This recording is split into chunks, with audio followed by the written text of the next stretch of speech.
To find the value of x in this equation, we have to rearrange and isolate it by itself on one side of the equal sign. Here, for x to be by itself, we need to get rid of the 5 and the 3.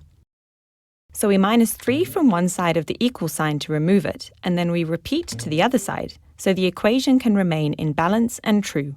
Now we're left with 5x equals 10. We have to divide 5x by 5 to be left with x, so we do this on this side.